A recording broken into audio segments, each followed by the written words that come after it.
Vamos a repetir esto, no importa para algunos si ya lo han visto, el lenguaje C. Vamos a rápidamente hacer el repaso. ¿Qué es y por qué es importante? Dijimos que el resto del curso se va a centrar en el lenguaje C, porque este es un curso de estructura de datos que efectivamente es base y sustento de nuestra profesión, de nuestra carrera. Es aquí donde entendemos cómo funcionan de fondo las cosas y no cómo la función, cómo están vistas desde el punto de vista del usuario normal, del usuario genérico, sino que aquí estamos hablando ya de un lenguaje que es para especialistas, para nosotros. Si me preguntan que puedo hacer juegos, sí se puede hacer juegos, pero cuesta bastante. Ahora, la gracia está en que con el lenguaje C se construyen los motores para crear juegos, que es distinto. Entonces ahí estamos nosotros.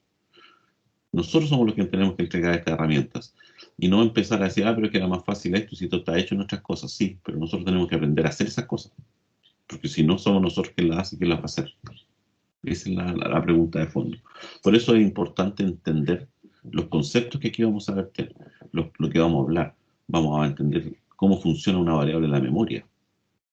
Efectivamente, qué significa cuando uno crea una variable, desde el punto de vista técnico nuestro, para entender qué está ocurriendo detrás y hasta dónde puedo yo perseguir algo, dónde puedo conseguir algo con mi lenguaje.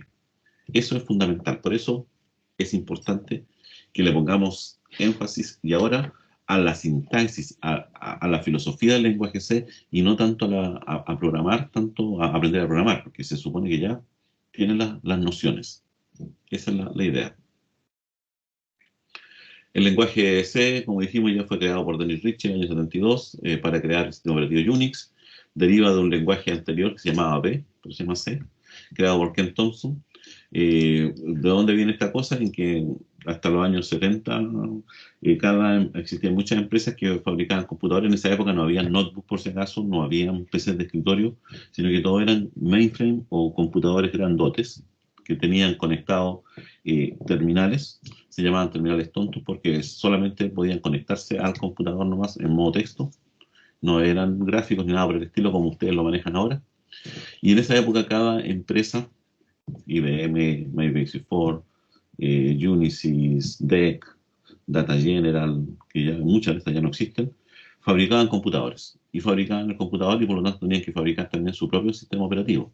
Y si fabricaban su propio sistema operativo tenían que tener su propio lenguaje. Entonces era un enredo. De esa forma, si alguien era contratado por IBM y aprendía IBM, ya no podía irse a ningún otro lado porque lo que él aprendía para IBM no servía en Unisys o en Basic4 o en DEC o VAX, un montón de empresas que ya no existen. Entonces, ¿qué fue lo que hicieron estos tipos? Crearon un sistema operativo genérico porque había que enseñarle a los estudiantes en la universidad los conceptos de sistema operativo. Y crearon este sistema operativo Unix basado en el lenguaje C. Eso fue y después descubrieron que efectivamente era un sistema operativo muy bueno, que sentaba las bases de la comunicación entre las distintas industrias que usaban distintos computadores, y por lo tanto lo adoptaron durante un tiempo. Pero ¿qué ocurrió? Que después de su adopción empezó a pasar lo mismo, pero ahora con los lenguajes que, que estaban soportados en estas máquinas. Teníamos claro que ya existía el Unix estándar, perfecto. Todos manejaban algo similar, las empresas ya se estaban adecuando a esto, los computadores, los diseñadores, los electrónicos ya estaban trabajando para crear estas máquinas de acuerdo a estos estándares Unix, pero después necesitaban programarlos. Y ahí empezaron nuevamente a diferenciarse y empezó a salir el lenguaje C de IBM, de Microsoft, no sé, de PAC, de Data General, todos cada uno tenía su lenguaje C distinto. Y empezó a pasar lo mismo. No había compatibilidad.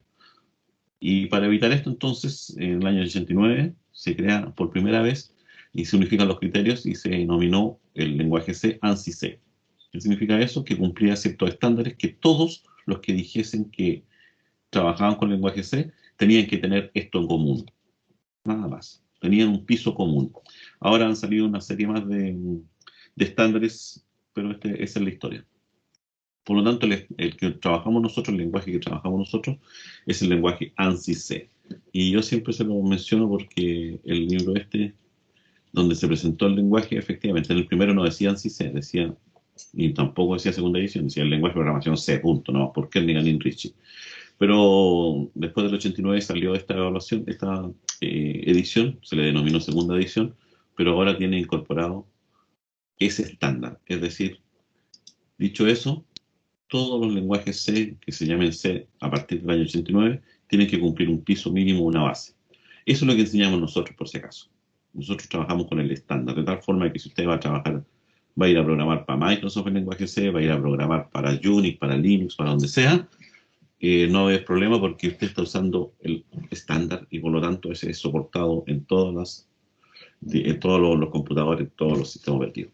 Esa es la idea fundamental, por eso hablamos de los criterios. También, ¿qué características tiene? Igual que el lenguaje Python, es estructurado, es decir, tiene las tres estructuras, secuenciales, condicionales e iterativas.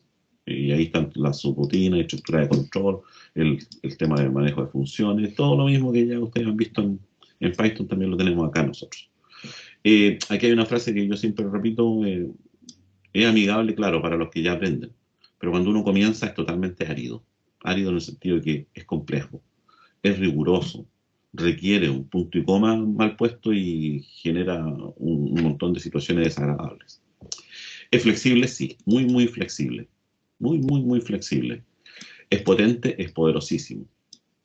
Tiene acceso directo a la memoria del computador y tiene acceso directo también a los dispositivos electrónicos que estén conectados a los discos duros. Puede accesar sectores que no es posible llegar con otros sistemas operativos, con otros lenguajes, perdón.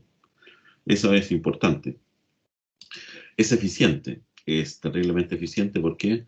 Porque al ser un lenguaje compilado, como dice al final, él genera la mejor ejecución para el procesador específico en donde lo está compilando. No es algo genérico, sino que él se preocupa y dice, si yo tengo este procesador, entonces mi compilación se va a ajustar a sacarle el máximo provecho a ese procesador. Esa es la idea. No es genérico, no es en términos genéricos como puede ser Java o Python. Es portable, que sea portable significa que lo que yo hago en un sistema operativo me funcione en otro sistema operativo. Si yo escribo un programa en Linux, me debería funcionar en Windows, efectivamente, pero es portable a nivel de código fuente, que es lo que vamos a explicar, no a nivel de código ejecutable, porque el código ejecutable depende de la máquina, del lenguaje máquina, y tanto Unix como Windows tienen distintos lenguajes de máquina. Es portable, sí, desde el punto de vista de la generación del programa, cuando yo escribo. Las instrucciones que yo ponga en el escrito en lenguaje C, sí las puedo llevar a otro lenguaje o a otro sistema operativo y compilar el programa en ese otro sistema operativo. Esa es la idea. Genero un solo código fuente, lo mando a Linux, lo mando a Windows, pero lo compilo en cada una de esas plataformas. Y ahí se genera el código ejecutable correspondiente para cada una de esas plataformas. Esa es la idea. A diferencia de Python, este es compilado, el otro es interpretado. Hay diferencias, yo le dije que buscaran ustedes también diferencias entre compilado e interpretado, pero durante la práctica vamos a ir viendo. ¿Cuáles son los pasos para escribir un programa en C? Que esto, no me acuerdo si lo vimos con ustedes o no, ya lo habíamos mencionado. Vuelvo a repetir, como tengo las dos secciones, yo sé que en tres secciones, yo ya en dos la he visto. No sé Lo si con mencioné. ustedes Sí, sí, lo profesor, sí mencionamos, lo vimos. Sí lo ya mencionamos. En hicimos, específico, tengo los apuntes aquí mismo. sí, Creo que ya, fue el... eso. Sí, recordemos nomás rápidamente entonces, lo importante es el programa, está claro. Después necesitamos escribir el código fuente. Escribir el código fuente, escribir en C. Esto lo hacen en cualquier editor de texto. Vuelvo a repetir, puede ser hasta en Notepad.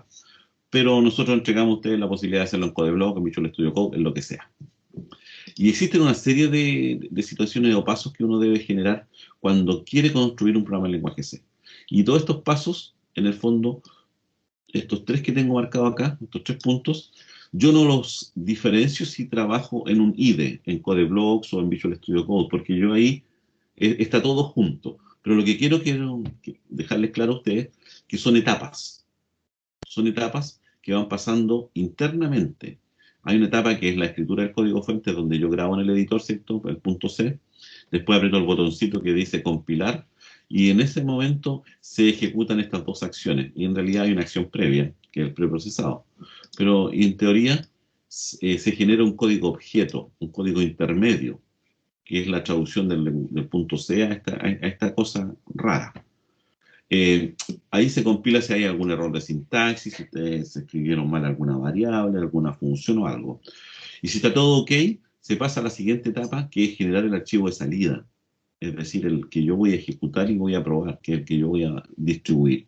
Si estamos en Windows es exe, si estamos en cualquier otra cosa le pone .out o no le pone nada. Se ejecutan una serie de acciones, vamos a ir describiéndola también, porque no es tan simple. Hay otra etapa que se llama el preprocesado. El preprocesado, ¿qué significa? Agregar cosas antes de esta etapa, antes del código objeto. Es decir, el preprocesado, antes de entrar a trabajar, a hacer estas transformaciones, lo primero que hace es un chequeo rápido de algunas cosas que están escritas, y si hay algunas instrucciones que yo deba generar o ejecutar antes, se hacen, y después se pasa a esta etapa. En el preprocesado hay algunas cosas muy importantes que a mí yo creo que es la que nosotros más utilizamos al inicio, que es la inclusión de archivos, es decir, el import que teníamos nosotros en el lenguaje en el lenguaje Python, y aquí se llama include, y la incorporación de eso dentro de mi archivo. Técnicamente lo que hace es eso, copia ese archivo como cabecera en el lugar donde yo puse el gato include. Lo copia tal cual, o sea, no hace todo ese procesado. Declara también unas variables que generalmente después vamos a hacer unas definiciones de constante simbólica, y también le pone algunas instrucciones al compilador que las vamos a ver, que por el momento ustedes dejen claro que es una etapa previa, que es donde le incorpora cosas al código, y después de eso, inmediatamente el código, el programa es pasado a la compilación. Todas las órdenes dirigidas al preprocesado deben comenzar con un gato, eso lo tenemos claro, y cada una de estas instrucciones debe estar en una pura línea. ¿Cómo incorporo archivos? Que es lo más importante. Con gato include. Cada vez que ustedes encuentren esto, lo que está indicando efectivamente que esta es una instrucción al preprocesador, es decir, antes de empezar a compilar, para que en este lugar específico donde puse esto yo, incorpore ese archivo él. Yo no lo veo. Más adelante también les voy a enseñar a cómo parar esta etapa e ir dándome cuenta que efectivamente se están generando estos archivos intermedios. Eso es lo que hace en ese lugar físico. Ahora, ¿cuál es la diferencia entre incorporar un archivo con paréntesis angulares o con comillas? El paréntesis angular indica que es una incorporación de un archivo que es propio generalmente del sistema. Y por lo tanto, yo no sé en qué carpeta está, pero sí el compilador sabe dónde ir a buscarlo. Él conoce la ruta. Por eso se pone de esa forma. Ahora, si usted lo que quiere hacer es incorporar un archivo que usted desarrolló, que usted diseñó, entonces lo debe hacer con comillas, pero debe poner la ruta donde está mi archivo. Generalmente no le ponemos ruta y hacemos referencia a que está en la misma carpeta donde tengo grabado mi archivo. Esa es la idea. Bibliotecas importantes a incorporar: la stdio, la mat.h, la stdlib y la string.h. Son teóricamente las bibliotecas que nosotros más vamos a utilizar, y es necesario que ustedes ya las vayan estudiando. Si ustedes quieren saber cuáles son esas bibliotecas, yo les dije, métanse rápidamente y pongan biblioteca en C. Les va a aparecer el de Wikipedia. El de Wikipedia lo revisan, se van aquí abajo, ahí hablan del estándar, lo mismo, y aquí están todas las bibliotecas disponibles que son ANSI-C, es decir, que son estándares, que todos los lenguajes, que todos los sistemas operativos deberían poder manejarlas. En ese caso tenemos estas que están acá, todas estas. De esas, la más importante, dijimos, es la stdio. Donde lo tengo por aquí, ahí está. Y la stdio aquí explica lo que tiene, y aquí aparecen las funciones que están incorporadas. Es decir, si usted quiere usar una de estas funciones y estudiar qué es lo que hace específicamente, como ejemplo el scanf y el printf, que están aquí, el printf, y aquí está explicado lo que hace el printf y toda la información que usted quiere de esa biblioteca, están todas las funciones. La otra que les mencioné yo es la mat.h, aquí está acá también, aquí están todas las funciones matemáticas que usted puede utilizar, accesarlas inmediatamente llamando a esta biblioteca y conociéndolas, igual que en Python. También les mencioné yo la stdlib, que la vamos a utilizar ya la mitad del semestre cuando trabajemos todo lo que es gestión de memoria dinámica, con los malloc, calloc rallocs y free. Son instrucciones. Y la otra que les dije yo, la zlib, la string.h. Una de las cosas que tiene complicado Python es el manejo de, perdón, C, es el manejo de string. Nosotros en Python trabajamos con los strings de una manera terriblemente simple, fácil. Acá no.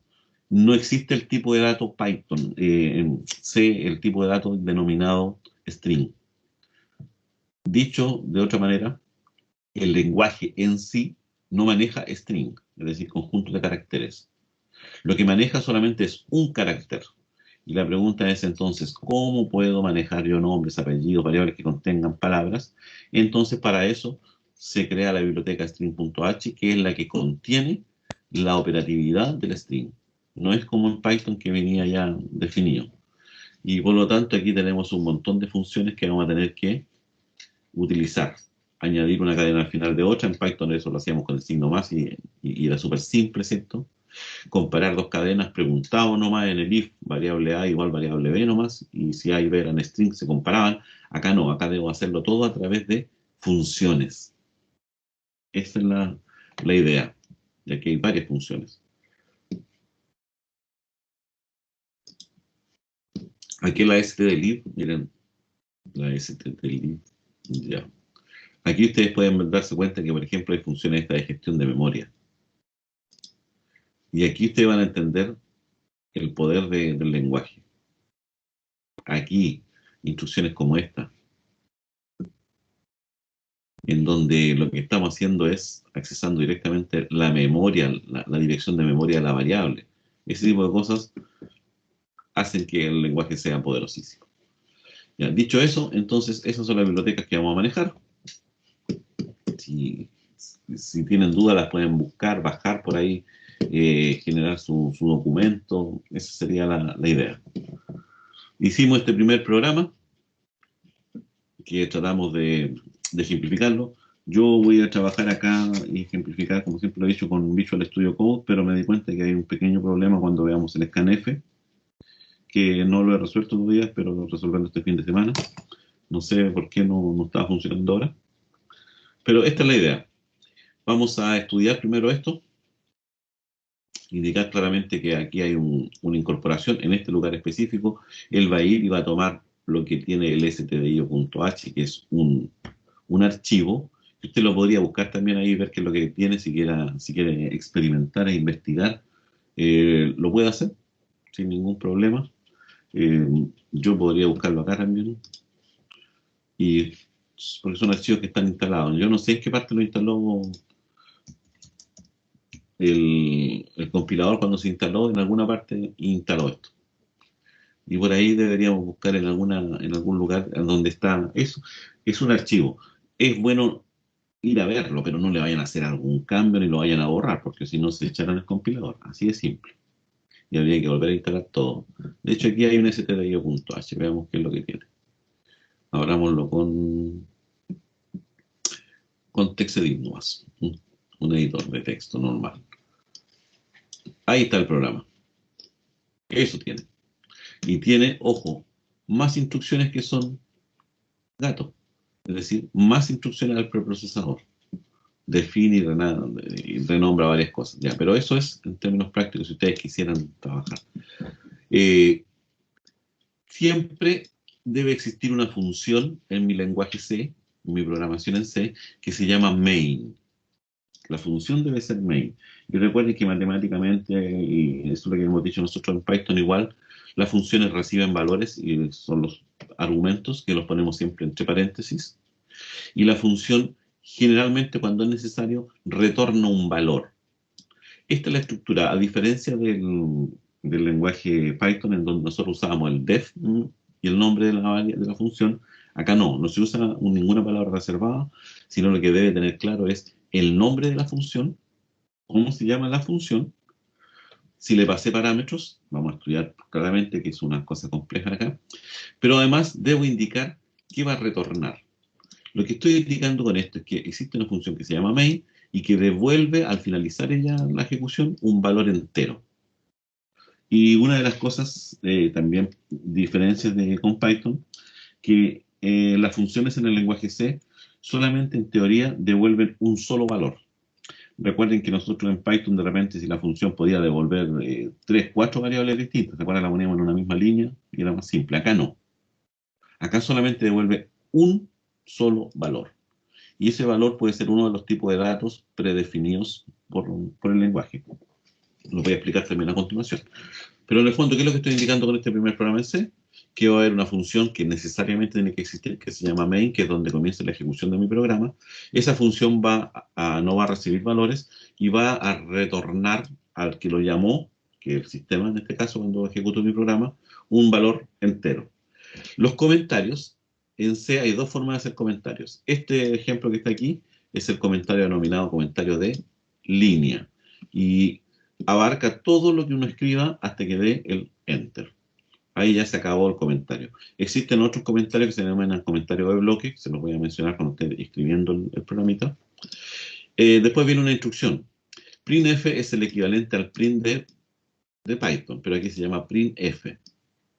También es una función. Y entre paréntesis es una llamada a la función printf y entre paréntesis le pasa un argumento. Este argumento. Todo el primer argumento siempre es el que está entre comillas. Todo lo que esté entre comillas es lo que se va a mostrar en pantalla. Ojo con lo que digo. Todo lo que está entre comillas se va a mostrar en pantalla. Dicho de otra manera, yo en la pantalla voy a mostrar hola, mundo. Esta es una instrucción, yo no voy a mostrar el backlash en la pantalla. Es una instrucción de control, un escape, que lo que indica que en ese lugar, después de escribir hola, mundo, salte una línea. Haga un control de un carriage return, un control de retorno de carro. Es decir, salte a la otra línea. Y toda instrucción ejecutable en el lenguaje C tiene que sí o sí finalizar con punto y coma.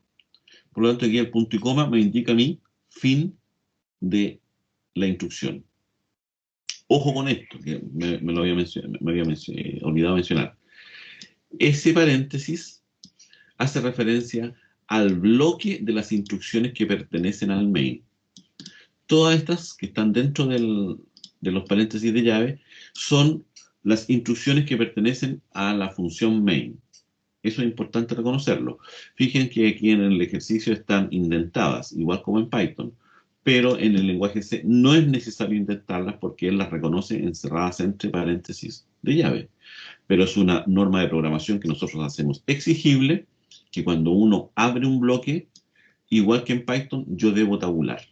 De hecho, los editores así lo hacen en todo caso. Tabulo. Pero eso no significa que si yo tabulé mal o bien, el programa va a dejar de funcionar. No. El programa va a funcionar igual. Aunque esto lo voy a escribir todo en una pura línea. Va a funcionar igual. Pero es una mala norma de programación. Y si aquí la cosa se ve clarito, que pueden hacer lo que quieran porque son 3 líneas. Pero si estamos nosotros programando 500 líneas en un programa y no hicieron un adecuado uso de los bloques, entonces, chao, se les va a enredar. Nicolás Alvarado pregunta, profe, ¿qué diferencia hay entre body main y main? Lo voy a explicar a continuación, pero para tu... el void en el fondo es algo nada, nulo, no existe, o sea, no devuelvo nada. Pero ese es un tipo de dato, lo voy a explicar cuando vean el otro documento por si acaso. Así que tranquilo. Ya. Profe, ¿Sí? le puedo hacer una ¿Sí? pregunta. Yo he visto de repente que usan los paréntesis como de corchete, lo usan como solo, así sin función ni nada. Y, o sea, pero lo he visto súper poco. Y la pregunta es como, ¿para qué sirve si ponerlo solo? Sin que fuera función así. Bueno, podía escribir ahí en el chat cuál es la instrucción, porque si hay NTMain, por ejemplo, paréntesis abierto y paréntesis cerrado al tiro, una cosa así.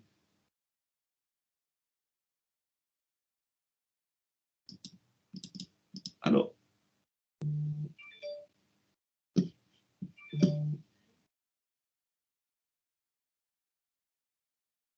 Es un bloque nomás, vuelvo a repetir, es un bloque, vamos a hacer todas estas cosas. Es un bloque, yo creé un bloque, yo puedo crear bloques que a mí se me antojen. No tiene mucho sentido de repente, sí, sin poner in, función, nada de eso, ¿no? Es un bloque que yo creo. Vamos a explicarlo. Cada instrucción tiene que formar parte de un bloque. Igual como en Python, ¿se acuerdan cuando teníamos el if y queríamos todas las instrucciones que formaban parte de la parte verdadera del if? Había que indentarla. Entonces aquí yo puedo poner bloques. De hecho, puedo poner bloques porque quiero nomás. Y él me lo va a reconocer igual. No, no. En ese sentido, por eso cuando le he leído que es flexible, sí. Me permite escribir programas enredadísimos, sí. Que en realidad algunos dicen que mucha flexibilidad nos da problemas. Pero vamos a hacer todos los esfuerzos, todos los ejemplos y ahí te das cuenta. Si esa es la idea de esta primera parte del curso. Ustedes pregunten, prueben. Por eso les decía que ojalá tengamos instalado todo y vamos probando nomás. Sí, el lenguaje C tiene muchas particularidades, que ni siquiera yo creo ni el 50% de esas particularidades están documentadas en los libros, sino que aparecen en el trabajo, en lo que yo aprendo. Porque a veces en algunos sistemas operativos el resultado, aunque la instrucción la reconocen, tiene un comportamiento y a veces en otro tiene otro comportamiento. Eso es interesante recordar. Ya entonces debe haber siempre un separador, multicoma. Lo otro que está acá, la instrucción return, ya sabemos que return lo que hace efectivamente es devolver un valor. Acá estoy indicando que lo que yo devuelvo acá cuando defino la función, tiene que ser del mismo tipo de lo que yo retorno. Yo estoy devolviendo un 0. 0 es un número entero. Por lo tanto, la función main efectivamente devuelve un número entero. Si aquí yo devolviera un 0.1, estaría devolviendo un float. Y me marcaría un error porque me diría, oye, estás devolviendo un real, cuando en realidad tú dijiste que debía ser un entero. Entonces tiene que haber una relación directa entre lo que yo devuelvo y lo que realmente retorno. Lo que yo indiqué que iba a devolver y lo que devuelvo. Y aquí también tiene que ir nuevamente el punto y coma, porque es una nueva instrucción. La pregunta de fondo, que varios han hecho siempre, yo la he explicado ya. ¿Qué significa devolver un 0? Lo vamos a ver en la práctica también ahí. Pero devolver un 0 significa que cuando finalice mi programa, ¿cierto? Yo ejecuto esto, devolví un 0. Pero como este es el programa principal, ¿quién llamó al programa principal? El sistema. No es una función que fue llamada desde dentro, sino que el sistema operativo, el Windows, el Linux, el Mac, ellos ejecutaron este programa, el sistema ejecutó ese programa. Entonces lo ejecuta y cuando finaliza, el sistema, no yo, recupera ese valor.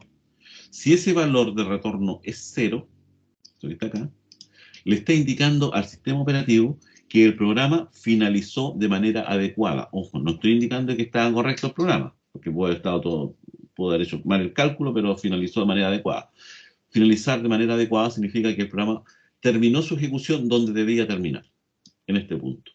Y entonces no es señal para nada, y ahí el sistema dice, terminó con un 0, ok, no tengo nada que reclamar. Distinto es si al momento de ejecutar algo el programa encuentra un error acá, no estaba el archivo, estoy tratando de ir por 0, esos errores que no son detectados al momento de generar el programa. Entonces, él va a finalizar la ejecución de mi programa, pero no va a retornar un 0. Retorna siempre un 1. Internamente, o sea, por definición esto está retornando un 1, a no ser que yo le diga efectivamente retorna un 0, que es cuando finalizo como corresponde. Y en ese momento el sistema me dice, retorno un 1 y me tira todos los mensajes de error. Esa es más o menos una explicación rápida que también requiere mucho más análisis, pero en términos prácticos es para eso. Es un control de saber si mi programa finalizó de manera adecuada o no. Eso es todo. Y después finalizamos acá. Esto es todo lo que yo les puedo mencionar. Vamos a hacer el ejemplo ahora en el modo que a mí me gusta, ¿cierto? Ir probando esto rápidamente. Recuerden siempre hacer una carpeta, sean ordenados, créense una carpeta. Y una carpeta en lo posible en la nube. Aquí en el fondo está mi computador, pero lo tengo asociado a Google Drive. De esa forma, lo que yo grabé aquí después lo puedo ver desde otro programa. Desde otro, computador. Recuerden que ahora no se nota, pero porque estoy haciendo la clase en mi casa y como estamos en cuarentena, estoy todo el día en la casa, estoy en el mismo computador. Pero ¿qué ocurre si yo hago esta clase, por ejemplo, desde este computador y mañana tengo que estar en mi oficina? Y no tengo este computador que es de escritorio. Tendría que volver a la casa a buscar los datos, no. Lo que hago es, dejo todo esto en la nube nomás. Y me creo carpetas nomás, pues. Y aquí tengo datos, por aquí había esto, aquí tengo. Ya ahí vamos a trabajar con ustedes en esa carpeta. Voy a borrar todo esto, por si acaso, para que no exista problema. Voy a dejar ese que está ahí porque no necesito ese archivo todavía. Voy a sacarlo de ahí nomás, que después lo guardo. Que estaba tratando de hacer un programa para resolver los sudoku de manera en C, que lo vamos a ver más adelante. Ya, ahí está vacía mi carpeta. Es bueno tener su carpetita. Vamos a estar acá, vamos a cerrar aquí, vamos a cerrar acá, vamos a cerrar todas estas cosas y vamos a irnos directamente al Visual Studio Code. Vamos a hacer el ejercicio nuevamente completo. Voy a abrir.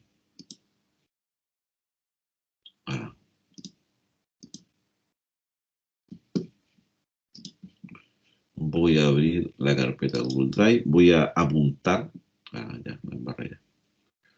Voy a apuntar a la carpeta que yo quiero, ¿cierto? Debo apuntar a la carpeta donde yo tengo almacenados mis programas para que no haya drama en la ejecución. A veces varios me han dicho por ahí, pero es que no me funciona, en Python no funcionaba porque no veía el archivo, si lo tengo ahí, me lo muestra. Sí, lo que hay que indicarle es efectivamente que el directorio de trabajo lo seleccionamos acá. Y ahí le digo abrir. Y en ese caso, cualquier cosa que yo haga ahora va a estar asociada a esa carpeta. El sistema va a estar encontrando todo de una manera rápida. Vamos a grabar el archivo al tiro, ¿cierto? Le vamos a Save As. Save As. Y esta cosa se va a llamar hola.c, el nombre que ustedes quieran. Lo importante es que sea .c minúscula, no C mayúscula, porque también da problema en algunos casos. Porque para algunas versiones del sistema operativo, la C mayúscula hace referencia al lenguaje C++, no al lenguaje C. Aunque GCC en realidad dice que la extensión debe ser C++. Pero, lo repetir, hay particularidades a veces. Aunque dijimos que no íbamos a poner todos de acuerdo, aún existen porfiados. Igual que en el COVID y en la pandemia. Ya. Lo primero es gato include, que significaba, dicho de otra manera, que estoy incorporando la biblioteca stdio.h en ese punto cuando yo haga la compilación, que es la etapa del preprocesado. ¿Estamos de acuerdo? Vamos a... le mencioné yo que había otra forma de comentar, no de línea, sino de bloque. ¿Sí, Felipe? ¿Le podría hacer una pregunta? Es que no quiero quedar Sí. como lo de los porfiados. ¿Por qué el archivo es .c y no .cpp creo que era? Sí, porque Que son era por lenguajes el distintos. plus plus. Son Ya lenguajes nosotros vamos distintos. a manejar solo el C. Solo C, puro. C puro. Ah, El C++ viene el próximo semestre de orientación a objeto. Y entre la orientación a objeto ahí va a depender del profesor que haga la clase en qué va a ejemplificar los conceptos. La programación orientada a objetos es concepto, es conceptual. Que después la programación se puede hacer en C++, que es C++, como dice CPP, o C, o Cgato, perdón, o Python, o Java. Todos esos son lenguajes orientados a objetos. Pero acá en el caso nuestro es C. Si usted pone CPP, efectivamente lo que le está indicando al compilador es que lo compile como que si fuese un programa en C++ y a veces va a encontrar dificultades. Va a haber problemas a veces con las bibliotecas, porque las bibliotecas en C++ no llevan la extensión .h y una serie de cosas raras. Por eso nosotros C. Y, no, y nada más, no nos complicamos, no le ponemos ni C mayúscula, ni CPP, ni C++, como que no, solamente extensión .c minúscula, punto. Con eso le estamos indicando al compilador que él active, entre comillas, la compilación en modo C estándar. Si le pongo CPP, entonces le estoy indicando al compilador que él lo compile no de manera estándar, sino que de manera orientada a objeto con C++, que a veces podemos encontrar algún tipo de dificultades. Así que esa es la idea, para que no sé si te queda claro, Felipe. perfecto, muchas gracias. No, sí, ahora sí, sí. Ya, así que eso. Vámonos ahora a los comentarios. El otro comentario que yo les enseñé, les expliqué, es este.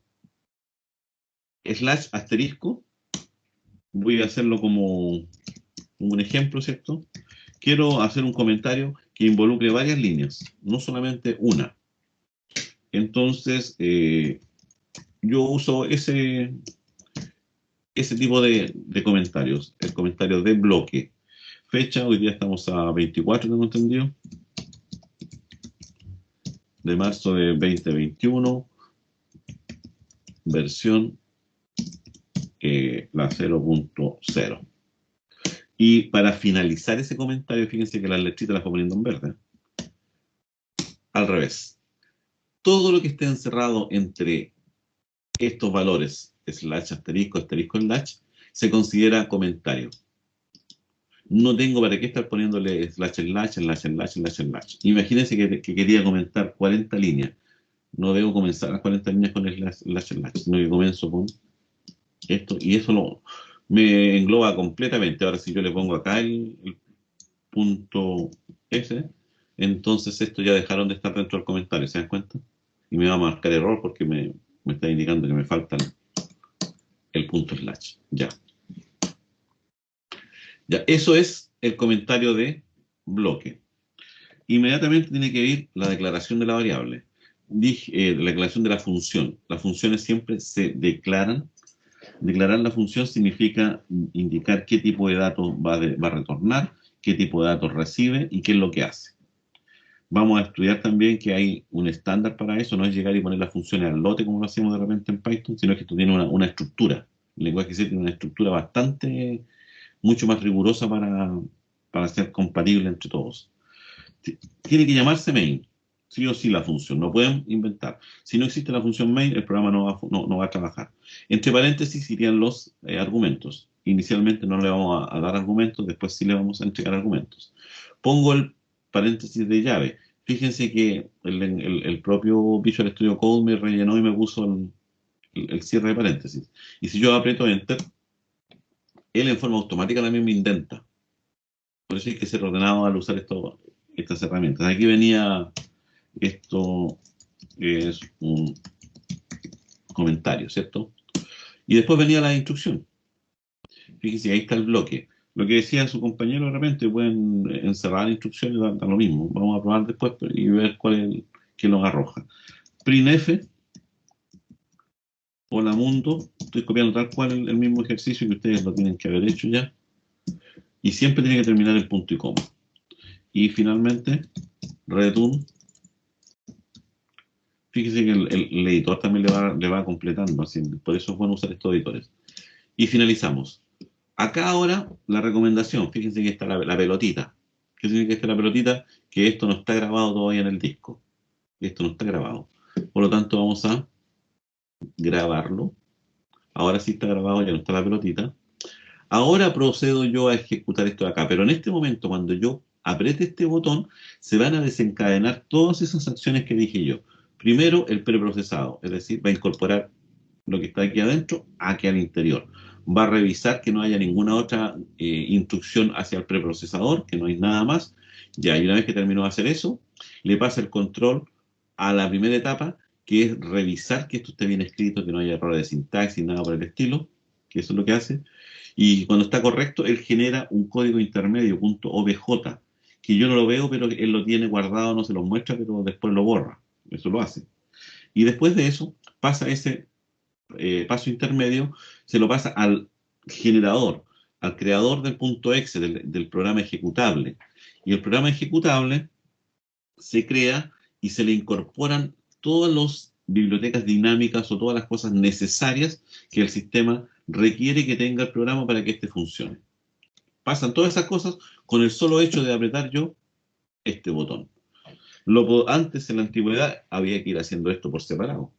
Yo debía ejecutar cada una de las instrucciones y ir generando, y era un lío. Ahora, afortunadamente, aprieto este botón y ocurre todo. Miren, voy a apretar el botón y dice todo esto que está acá. De hecho, terminó la ejecución. Si ustedes ven acá, voy a agrandar eso todavía más, si es que se puede. Esta es la información que él me entregó. Todo esto. Eso es lo que él me entregó. Me dijo hola mundo Hola mundo, saltó un salto de línea aquí abajo y quedó aquí el cursor. Ahí terminó mi programa. Finalizó tanto. ¿Con qué código finalizó? Con el código 0. Es decir, retornó, finalizó con código 0 en 1,067 segundos. Es decir, finalizó entre comillas porque el 0 significa que estaba correcto. No hay drama. No hay ningún Profe, una tipo de drama. duda, ¿Sí? Sí, que cuéntame más. la verdad no me aparece el botón para ejecutar el archivo en Visual Ya, Studio. ya, si no te aparece ahí, lo que tienes que ir a hacer es incorporar unas extensiones. 2 extensiones. Eso está en el video, por si acaso, eh, de cómo instalarlo. Pero tienes que instalar estas 2 extensiones. Para instalar extensiones las buscas aquí, pues le pones a ti no te deberían aparecer estas ni el Code Runner. Ninguna de estas 2 te debería aparecer. Profe, una Esta, consulta. sí, Creo que la que tiene arriba sí, pero era un paréntesis nomás. ¿Cuál es la extensión con la que hace para tener los paréntesis con diferentes colores? ¿La de esta, Bracket Bracket Pair? Pair, Ah, ya. esa. Ya. Gracias. Y tienes que tener instalado el Code Runner. Con el Code Runner, efectivamente, ahí va a ejecutar todo esto. Este de acá reconoce la sintaxis bien de C. Con el Bracket Per Color, lo que hace es, me pega eso. Tienes que buscar ese editor, ese, y ponelo con los distintos colores, los paréntesis, todo eso ya, pero eso, ustedes ahí buscan cuáles son lo más entretenido. Ahí me Ya, pero funcionó, eso profe, es, gracias. vamos, ya, ven, ya, ahora vamos a explicar esta línea de aquí, pues miren, aquí tiró todo esto, esta es la solución. ¿Qué es lo que me dice? Oye, estoy ejecutando, estoy corriendo. ¿Y qué es lo que hace él? Fíjese que este es un comando de consola. ¿Se dan cuenta? CD es lo que le está indicando, oye, CD es cambiarme de directorio. Anda a este directorio específico, que es donde yo tengo mi programa. ¿Se dan cuenta? Bueno, que dije yo en una carpeta específica que se crea de datos. Él genera esa ruta, o se cambia a esa ruta. Este II, lo que significa en línea de comando, en un sistema operativo cualesquiera, significa que se debe concatenar las instrucciones, todos los comandos. Para no yo estar haciendo instrucciones una por separado, no. Yo digo, haz eso, a continuación haz esto, que es compilar, es ejecutar la línea, es ejecutar el compilador, GCC, poniendo hola.c, es decir, mi programa, y dándole como salida el hola. Es decir, voy a generar el ejecutable y se va a llamar hola. El fuente es hola.c. Y además, una vez que ya finalice esto, entonces anda a esa ruta nuevamente, a la misma que tenías, y ejecuta el programa. O sea, le está indicando por paso lo que yo debería hacer tranquilamente, pero se lo da todo en una instrucción. Eso es lo que logramos con este botoncito. Ese botón hace eso. Nada más que eso. Yo esto, si quisiera hacerlo, yo podría hacerlo tranquilamente. Yo ya tengo grabado este programa. Me da lo mismo en que lo hice. ¿Cierto? Porque está grabado. Existe. De hecho, aquí en el editor aparece el hola y el hola.c. ¿Se dan cuenta? Ese es el programa, no lo puedo ver porque es un programa ejecutable. Es decir, es un programa que no es texto. Entonces, yo puedo ir acá. Miren. Vamos a estar aquí viendo este programita.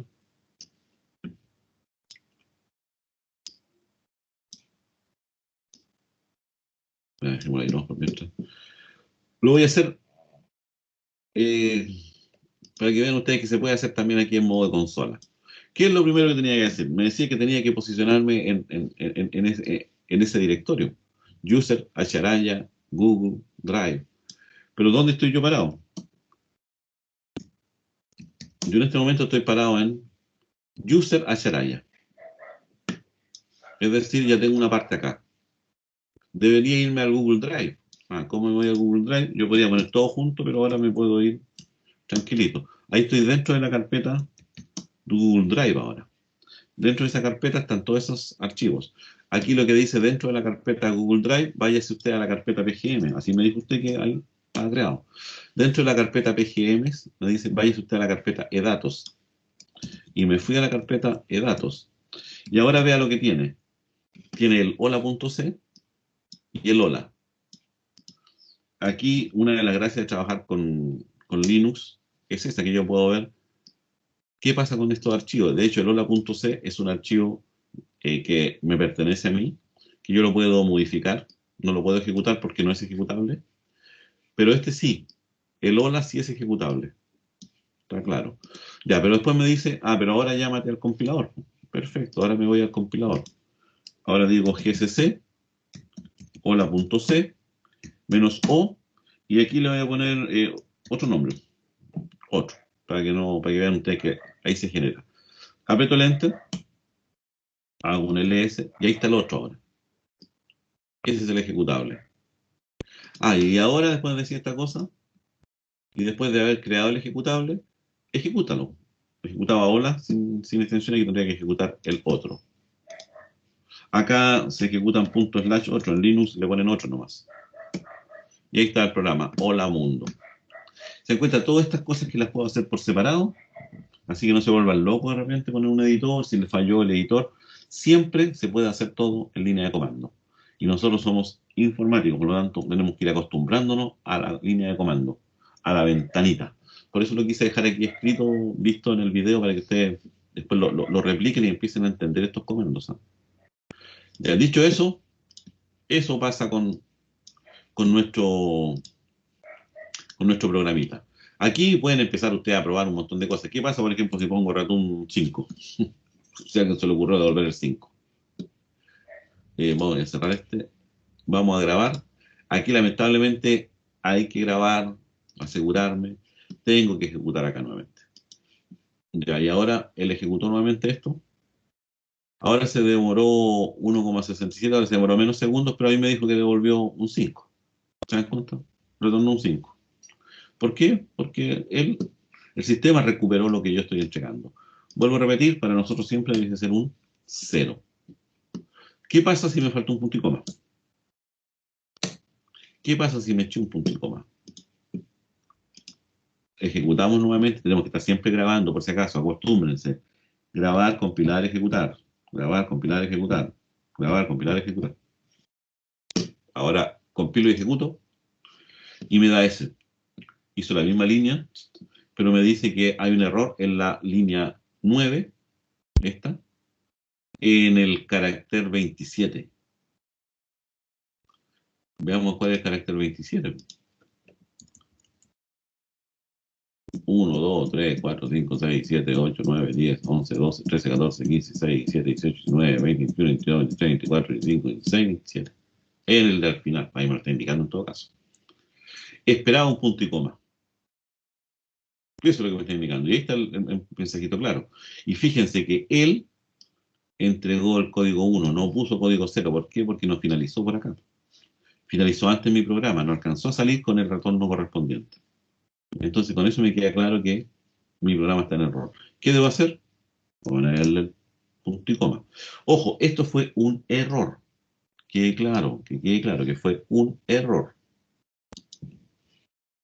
¿Qué pasa si se me ocurre y no le pongo ese comilla? Y volvemos nuevamente. Y compilo otra vez. Ahí tengo que ir probando todas las posibilidades que se me dan. Nuevamente me dice ahora, ojo, me tiró un warning. Los warnings no son errores, los warnings son mensajes de advertencia. Generalmente cuando hay un warning, él pudo compilar y generar a veces el programa. Si solamente había un warning en mi compilación, si hay warning y errores, estamos perdidos. O sea, el error es imposible que él genere un código ejecutable. Si su programa tenía solamente warning, a veces genera el código ejecutable, pero el warning le está indicando, oye, aquí hay algo que a mí no me convence, ¿estás seguro? Eso es lo que le está indicando. Es tu responsabilidad, arreglarlas tú. ¿Qué es lo que está indicando acá? Le está indicando que falta el terminador de doble asterisco, de doble comillas. Y después me marca un error. Y después sigue marcando errores. Y después me dice, oye, hay un warning y 2 errores generados. Cuando usted entregue una tarea, esa tarea tiene que ser entregada sin warning y sin errores. Siempre. Entonces, pero ustedes dicen, pero hay una sola cosa, sí. Usted cuando revise esto y le aparezcan cientos, porque le aseguro que en un programa con 500 líneas le van a aparecer una cantidad de errores, porque un error en la primera línea del programa va arrastrando y generando más errores hacia abajo. Entonces basta con corregir uno solo a veces y no volverme loco en corregirlo uno por uno o los mensajitos que me están llegando, sino que uno por uno me voy siempre por el de arriba hacia abajo y voy a darme cuenta que efectivamente al agregar eso, inmediatamente se corrigieron todos los demás. Porque se van heredando los errores, para que no se vuelvan locos de repente y digan, me parecen 500 errores, sí, pero a lo mejor mejora el primero y desaparecen los 500 restantes. Esa es la idea. ¿Qué otra cosa podríamos probar? ¿Qué pasa si pongo aquí un... y comentario, hola? Ojo, ahí no podría poner eso porque él va a tomar que ahí hay un comentario y va a haber un error. Pero podría ser aquí abajo, ahí sí. Y veamos qué pasa si yo compilo eso. Lo que mencionaban de nuestros compañeros. Ni un problema, lo hizo. ¿Por qué? Porque esto es un bloque. Ahora voy a poner otras instrucciones ahí adentro. Podría poner otro print F. Chao. Punto y coma. Y lo puedo poner ahí mismo.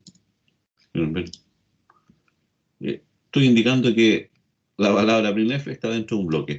Ni una gracia porque efectivamente no hay nada que lo mencione o que haga referencia al bloque. Y funciona igual. Así que no le tengan miedo a poner paréntesis siempre y cuando estén balanceados.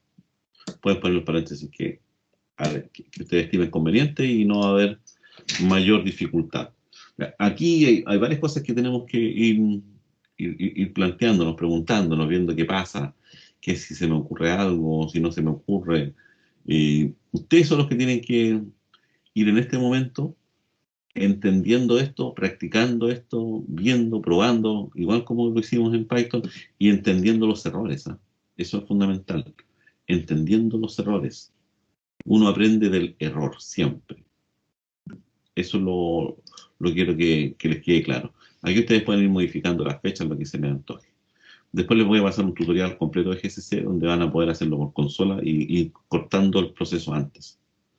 Para aquellos que alguna vez han compilado el kernel de Linux, no sé si alguna vez lo han hecho, si tenían una distribución de Linux instalada y justo apareció el nuevo kernel, ustedes bajan el kernel y después tienen que ejecutar un archivo configure, ¿cierto? Un makefile, una serie de cosas. Son todas esas cosas que dependen del lenguaje C. Y todas esas cosas del lenguaje C, cuando las ejecute yo, vamos a sufrir. Porque son líneas gigantescas de compilación. Ya, pero aquí nos vamos tranquilitos con las piedras nomás, entendiendo lo que estoy haciendo. Ya, eso es lo básico que vimos nosotros, que deberíamos haber tenido claro ya en nuestro andar acá. Yo ahora les voy a mostrar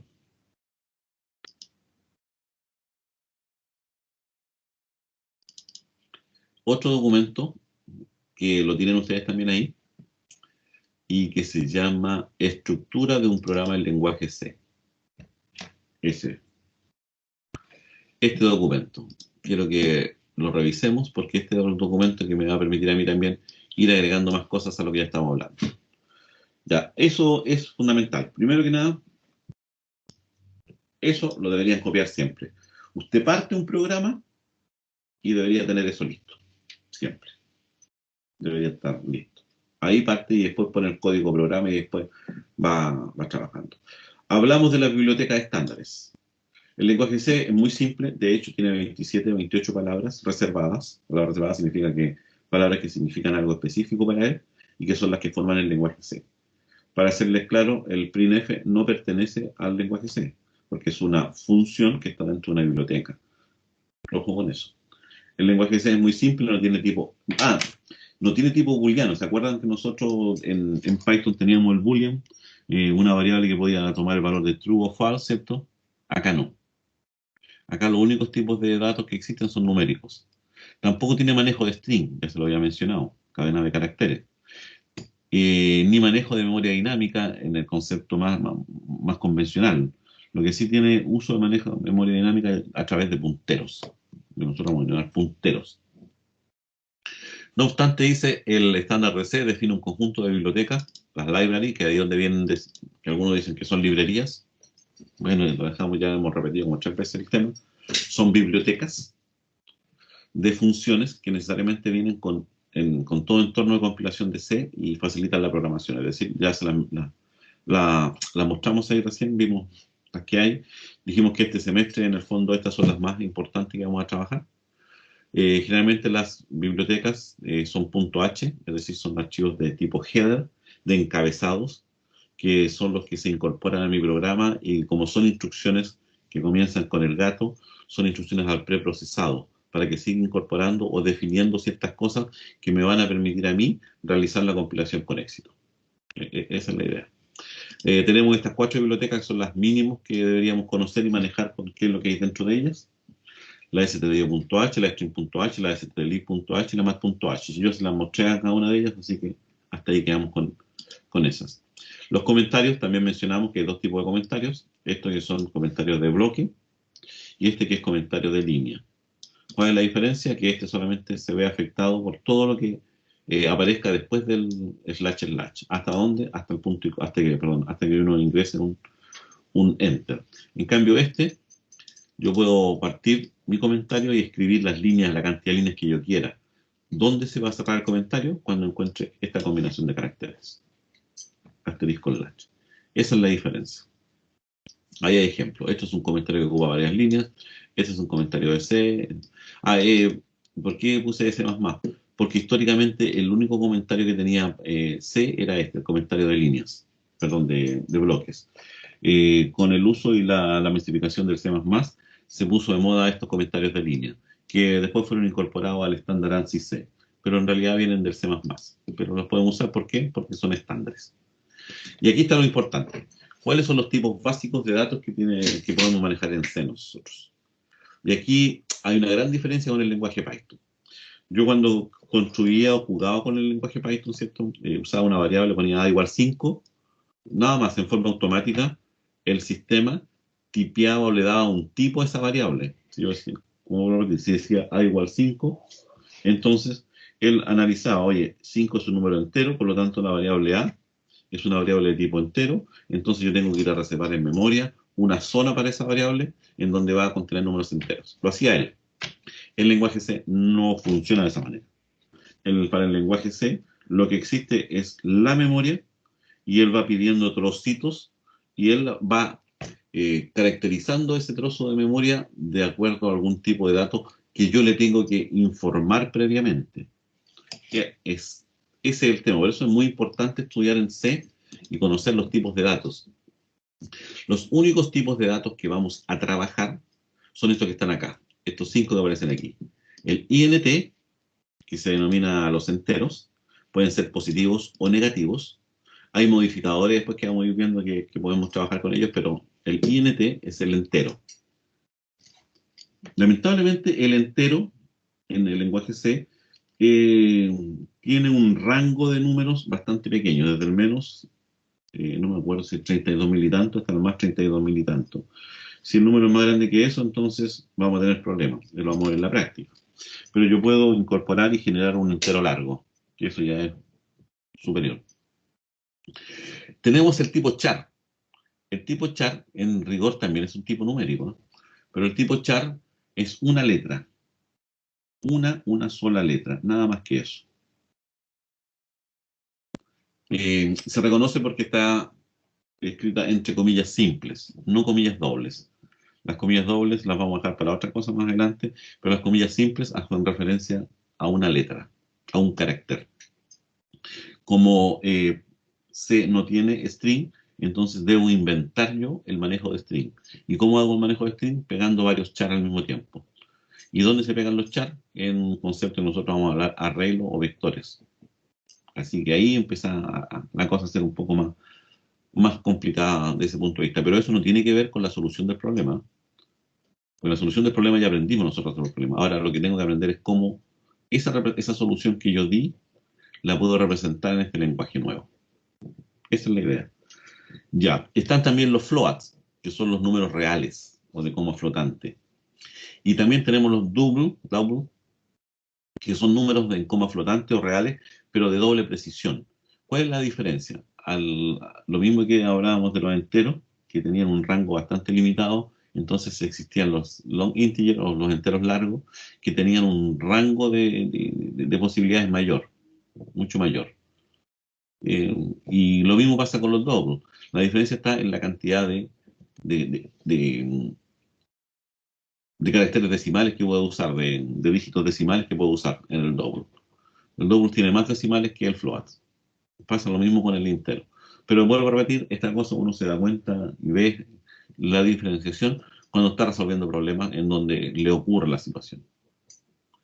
Y tenemos finalmente el tipo que ya habíamos mencionado, el tipo void, que es un no tipo. Eso es lo que significa, o sea, no tiene tipos. Algunos hablan de nulo, no, porque null es null en C. No tipo, no tengo tipo. Generalmente se emplea con puntero con otras cosas. ¿La puedo usar siempre en cualquier lugar? Sí. De hecho, su compañero hablaba de una función void. Es cuando no devuelve nada. Yo debiese declararla como void. Todo tipo de función que no devuelve nada, yo debiese declararla de tipo void. Podemos hacer el ejemplo. Imaginemos que yo no devuelvo esto aquí. Si esto yo lo grabo ahora y lo ejecuto,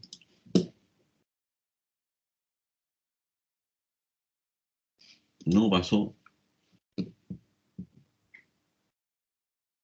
No, lo había borrado, ¿no? Ya, ahí está. Lo grabo y ejecuto esto ahora. No me reclamó nada. Debería haberme mandado un mensajito. Pero en ese caso, cuando yo no quiero devolver nada, yo pongo void. Y no tengo ningún tipo de drama con eso. Y ahora guardamos. Warning me dice, el tipo main no es entero, ya, pero tiró un warning. Un warning generada, lo ejecutó con un warning, pero con un código 11 de salida, no 0. Entonces, para la función main estamos perdidos, tiene que ser int. Y siempre deberíamos ser return 0.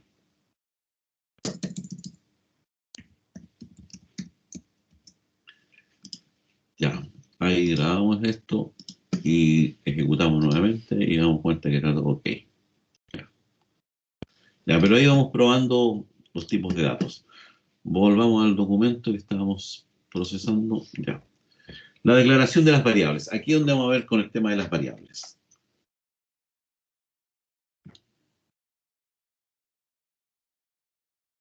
Aquí está el tema de las variables. Cada vez que yo uso una variable en el lenguaje C, debo declararlas. ¿Qué significa declararlas? Declararlas significa dar el nombre, perdón, e indicar a qué tipo de variable estamos trabajando, qué tipo de dato es. Si la variable es entera, float, char, qué cosa es. A eso nosotros le denominamos declararla. Inicializarla es cuando yo le doy el primer valor a esa variable. La inicializo. Por lo tanto, generalmente se acostumbra a declarar e inicializar rápidamente una variable. Los nombres de la variable los denominamos nosotros identificadores con todo lo que dijimos de los nombres de variables del lenguaje Python. Ahí no hay drama. ¿Cómo se declara? Se debe indicar el tipo de datos de los que yo les mencioné, alguno de estos, y el nombre de la variable, obviamente, punto y coma. Por ejemplo, int sueldo. ¿Qué estoy indicando con esto?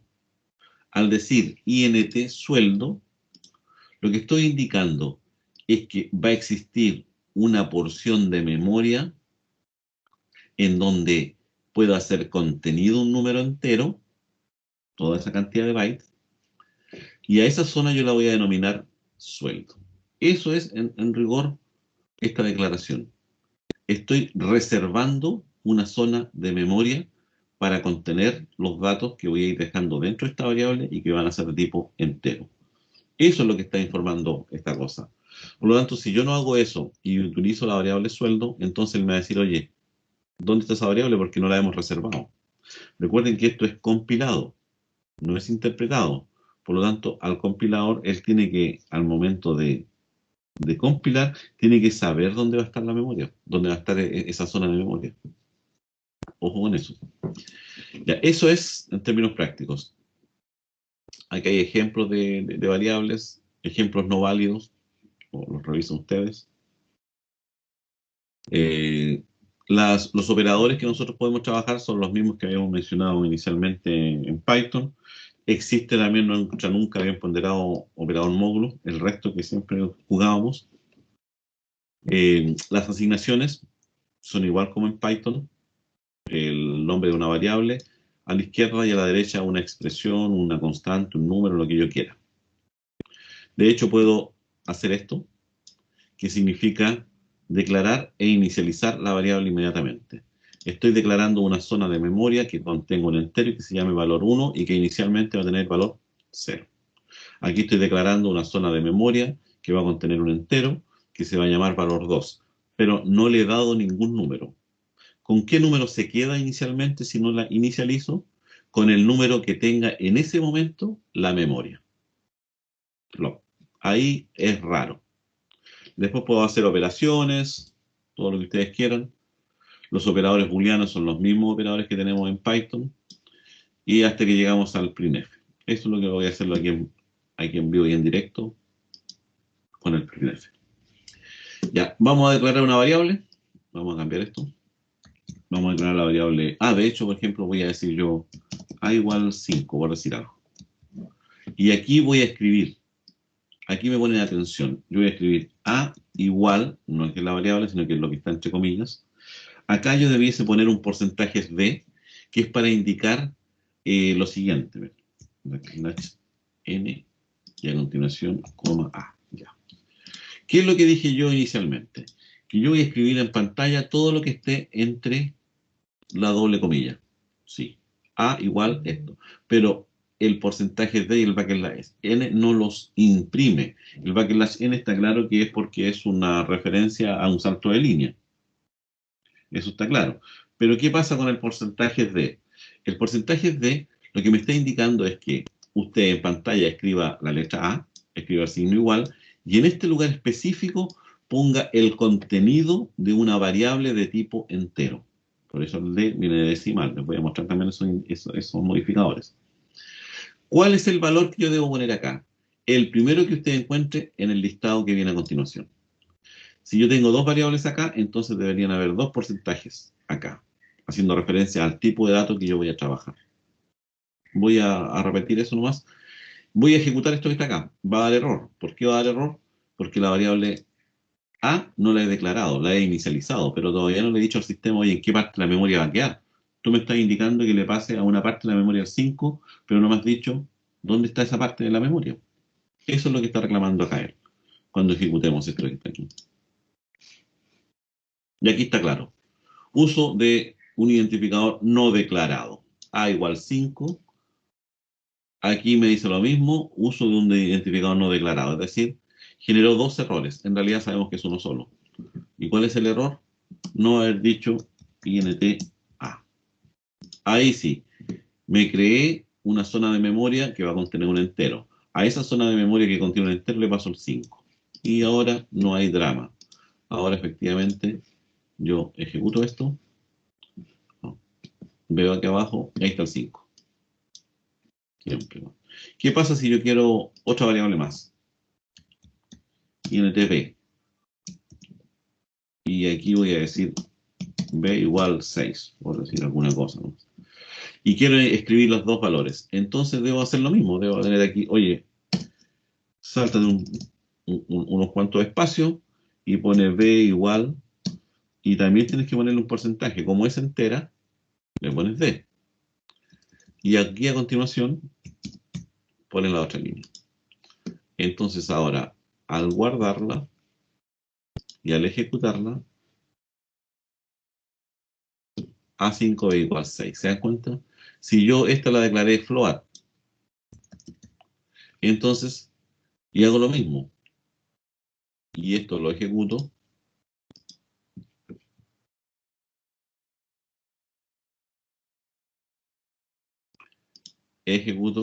y me demuestra un error.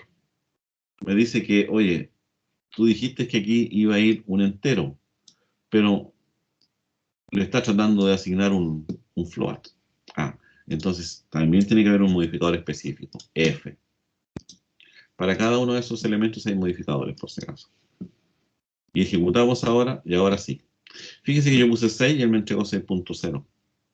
¿Qué pasa si a este yo le pongo 5.5 o 5.6? Al queda entero. Y veamos qué imprime. Hacemos el ejercicio y me dice warning. Ojo, me dice que hay un warning. Hay una cosa rara, pero igual te lo ejecuto. Es un warning nomás. Me cortó el less. Efectivamente yo no debo tener warning. Eso que quede claro. ¿Qué ocurre en el siguiente caso? Vamos a eliminar esto de acá para que no... Para ir viendo todos estos ejercicios. Todas estas cosas hay que ir repitiéndolas después. Ustedes pescan el video y lo repiten de nuevo. ¿Qué pasa si no le doy valor? La declaré nomás. Existe la variable. Y muestro su contenido. Aquí es donde empiezan problemas que nos van a doler la cabeza. No me muestra ni un error, pero me dice que la variable A contiene ese número. ¿Y de dónde lo sacó? De lo que les dije yo. Reservé la memoria, un trozo de memoria para contener un A, pero me quedé con lo que tenía dentro. No lo he cambiado. ¿Y qué es lo que tenía dentro? Ese valor. Si esto lo vuelvo a ejecutar, a veces entrega el mismo valor, a veces no. De hecho, ¿dónde me equivoqué aquí?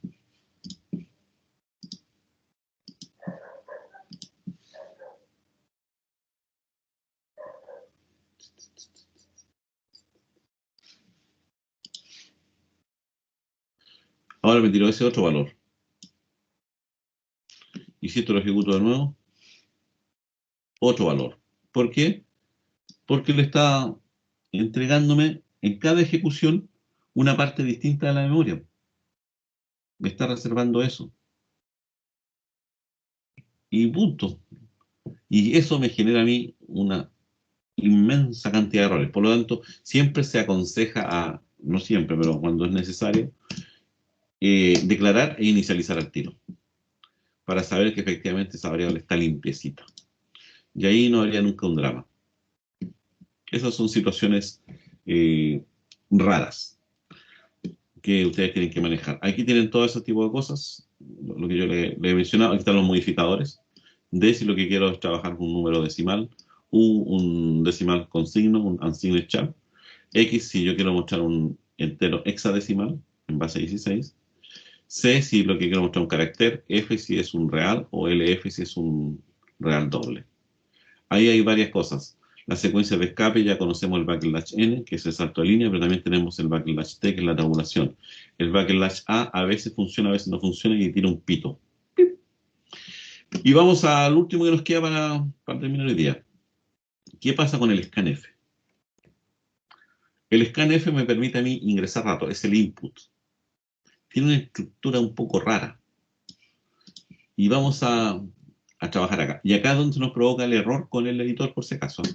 Acá, cuando les pase eso, ya saben a qué se debe. Voy a declarar la variable A. Voy a ponerle incluso variable número, para que sea más bonita. Quiero leer un valor. El valor se lee con la función scanf. La estructura que tiene el scanf, entre las comillas dobles que vienen a continuación, no puedo poner mensajes. Ojo, que quede claro. Y siempre lo hacen los porfiados. No puedo poner mensajes. No puedo poner el clásico ingrese valor que poníamos en Python. No. Ahí solamente debe ir el modificador o el identificador del tipo de dato que yo voy a leer. Voy a leer un entero. por lo tanto tiene que ser un porcentaje de. Y a continuación, debo indicarle la variable que debe contener ese valor. Generalmente la variable se llama número. La variable se va a llamar número, ponemos punto y coma. Aquí vamos a decir que número va a contener eso, y aquí vamos a agregar número. Y en rigor eso debe funcionar. Pero aquí hay un pequeño problemita.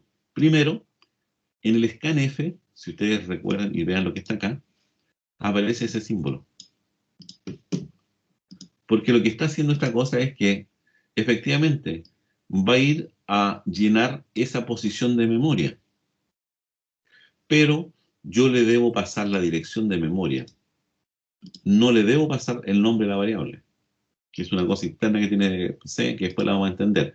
Ahora, en términos prácticos, yo se los dije ya, pero eso va a pasar colado. Después lo van a entender. Ahora, sí o sí, para que funcione, esta cosa tiene que tener el ampersand.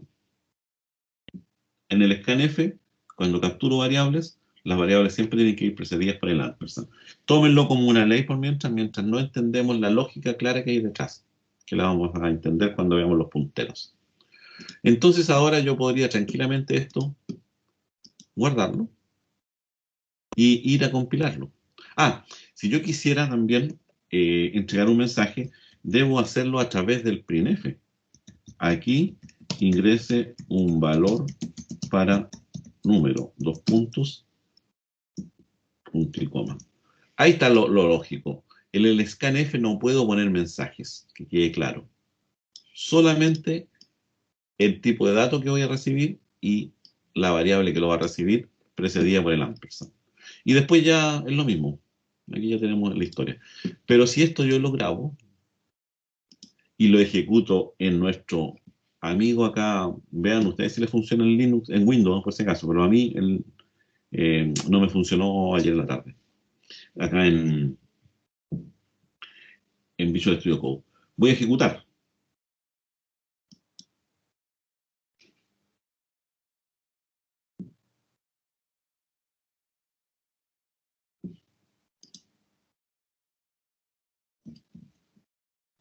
No me deja ingresar nada.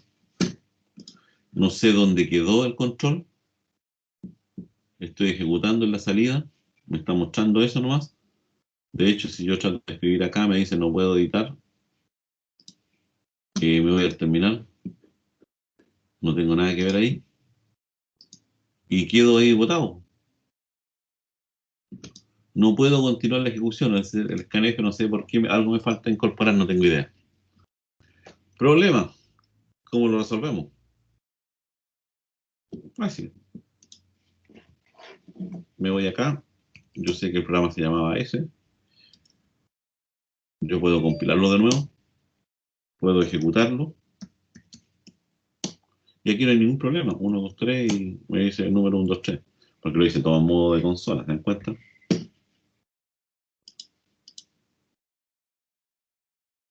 Sí, debe ser en las configuraciones.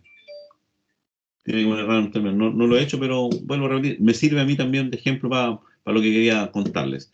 Ya, yo escribí el programa en Visual Studio Code. ¿Quedó claro? Sí, íbamos bien. Tuve un problema con Visual Studio Code. ¿Lo puedo compilar sin problema de modo consola? Sí, se puede, ya, lo demostré. Pero yo no quiero, profe, eso, yo quiero, me gustan las ventanitas, me gustan. Entonces, pesquemos otro editor. Por ejemplo, trabajemos con Jenny. Y no tengan problema de cambiar de un editor a otro, saltar de un lado para otro, si aquí así funcionamos los informáticos. Si algo no me funciona algo en algún editor, bueno, nos vamos a otro. Aquí me voy a ir yo a... Me voy a ir a Google Drive. Aquí en Google Drive era PGMs. Voy a buscar el mismo archivo, nomás que yo había grabado en el otro lado. Para que vean ustedes, se me echó a perder la otra cosa. Me desespero, no, cambio de editor, no hay punto. ¿Y cómo se llama? Hola. Lo abro. Ya lo tengo acá. Voy a agrandar la letra porque está muy chiquitito. Es lo mismo, ¿se dan cuenta? Tengo la misma historia. Pero aquí lo voy a ejecutar ahora y me funcionará acá. Entonces aquí ustedes lo que tienen que hacer efectivamente es aquí en construir, compilar. Compilación terminó con éxito, me dice. Ahí revisó nomás. Ahora me dice, voy a construir. La compilación terminó con éxito y más encima construyó el archivo de salida. Mira, construir, compilar y construir build. Ya. ¿Cuál es la diferencia? Mira, vuelvo a repetir. Compilar. Compila GCC, es una serie de modificadores, menos C. Pero no me generó el archivo. Compiló nomás el hola.c para ver si había errores. En el build, compila y además genera el archivo. Y una vez que lo tengo generado, entonces lo puedo ahora ejecutar. Y al ejecutar me aparece eso. Ingreso un valor para el número 1, 2, 3. 1, 2, 3 está ejecutado. Listo. ¿Qué significa con eso? Que quiero que ustedes no se cierran, no queden abiertos a explorar otras alternativas. Y puede ser, y con eso para que quede bien claro que efectivamente una cosa es el editor, en donde yo escribo el código fuente, y otra cosa es la compilación. Son independientes. La gracia está en que el Jenny, la gracia está en que en Jenny hace uso del GCC que está en el sistema operativo. Visual Studio Code hace uso del mismo GCC que está en el sistema operativo. Si lo hago en modo consola, uso el mismo GCC que está en el sistema operativo. ¿Se dan cuenta? O sea, en rigor, estoy llegando al mismo resultado, pero por distintas caras. Entonces, el editor, usted elija el editor que se les aconseje, que más les guste, el que quieran, del que dispongan. Ya, jóvenes, creo que con eso estaremos por hoy día. Voy a parar la grabación.